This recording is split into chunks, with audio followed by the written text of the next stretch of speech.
Hello, Sagittarius, Sun, Moon, Rising, and Venus signs. Kamusta kayo? Sana po nasa mabuti kayong kalagayan. Welcome back po sa Star Tarot. Kung bago kayo rito, welcome din kayo. Thank you sa inyong support. I truly appreciate it. God bless you all. Tignan natin ang mga messages ni Sagittarius. Paunang mensahe po ninyo ay take action. Ayan. So, now is the time na para mag-take action kayo. Maaring ang ganap dito sa inyo, Sagittarius, is some of you are maybe procrastinating, no? Some of you are hesitating about something na gusto naman din ninyong gawin, pero ayun nga, parang nagdadalawang isip kayo. Siguro nagda-doubt din kayo, no? At some point. Kaya iniimbitahan kayo dito na Sagittarius, mag-take action na kayo, no? Kasi perfect timing na to para magsimula na kayong gawin kung ano man ang kailangan ninyong gawin. Okay? So, what else? We have retreat. Ayan. So, you may need to do some kind of retreat dito. Reflection, yung ganon. Nang sa gayon, ma-figure out ninyo kung ano yung mga kailangan ninyong gawin, no? Or, when are you going to start? No? How are you going to start? Maaring ganun ang kailangan ninyo dito. Kaya, inibitahan kayo na magkaroon kayo ng pagkakataon na alam mo yun, makapag-solitude kayo, makapag-muni-muni kayo, makapag-connect kayo sa divine, makapag-connect kayo sa inyong higher consciousness because your soul knows, no? Your soul knows what is best for you. Kaya, maaring merong mensahe yan para sa inyo na makakatulong sa inyo or magpapalakas siguro ng inyong loob din, no? Para mag-take action na kayo, Sag. We have listen. Ayan. So, yung listen na to is listening to yourself, listening to your soul, to your higher consciousness, and listening to your inner voice or listening to your intuition, you know? So, kailangan ninyong gawin ito, Sagittarius, because looks like yan ang makakatulong sa inyo ng malaki para makapagsimula na kayo or para dito sa pagsisimula ninyo ng kung ano man ang mga balak ninyong gawin, ano? There could be, very important guidance sa inyo dyan. So, what else? We have opportunity. Ayan. So, really beautiful kasi may mga opportunity nang dadating sa inyo dito. And maybe, yun ang magpapagising sa inyo para mag-take action na kayo. No? Maaring yun ang magbubukas ng isip na ninyo na, oo nga, nandito na din naman ang opportunity. Might as well, I'm gonna take it and I'm going to start to roll out my plans. No? So, maaring ganun ang magiging sitwasyon dyan ni Sag. Inspiration, begin now. Look at that, Sagittarius. Yung mga mensahe na to, pare-parehas ang sinasabi sa iyo, no? Begin now. Okay? Magsimula ka na sa ngayon. Magsimula ka nang mag-take action sa ngayon habang lumalapit na ang mga opportunities sa iyo. Okay? So, wag na kayong mag-procrastinate, Sag. Wag na kayong magdalawang isip pa, no?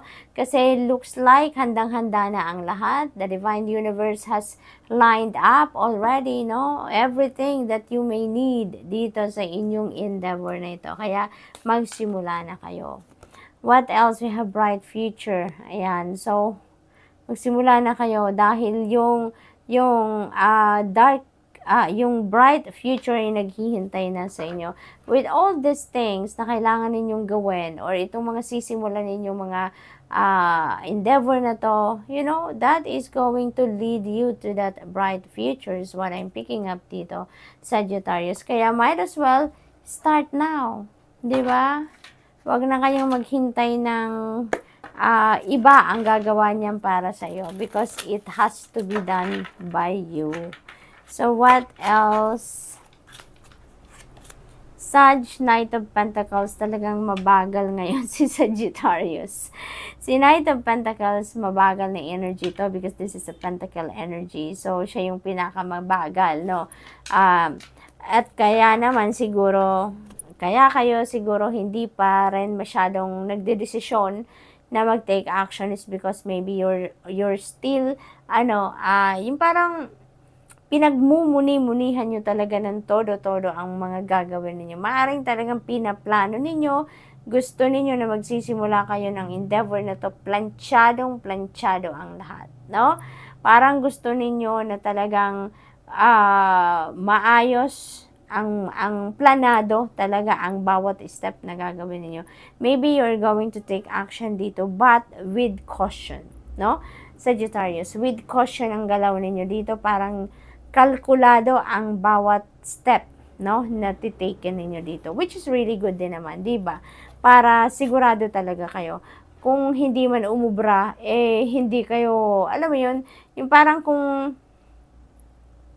malakas tumakbo, di ba, kung matinik daw malalim. Kaya kung with caution kayo, mabagal ang galawan ninyo. So, mas makakapag-ingat kayo, di ba? So, maaring ganun ang diskarte ni Sagittarius sa ngayon.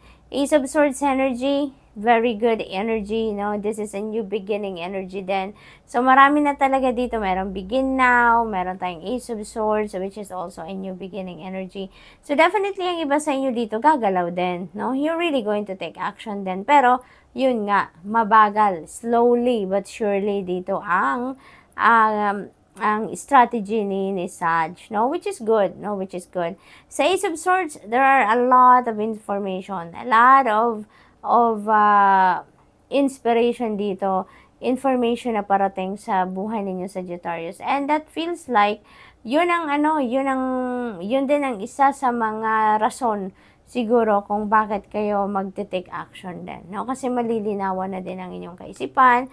There would be clarity and enlightenment dito na parating sa inyo, no? And that is going to lead you to taking action, no? So that's good. What else? We have Page of Wands, ayan, news, information, ayan. So maraming impormasyon, maraming parating na detalye dito sa inyo, Sagittarius, no? And maaring yan talaga ay, yan ay related din sa mga opportunities, no? It could be related to finances, to career, to job, no? Opportunities, maaring ganun dyan ang magiging sitwasyon. So, good luck po, Sag, and that's all I have for you for today. Thank you for watching. Love and light. Namaste.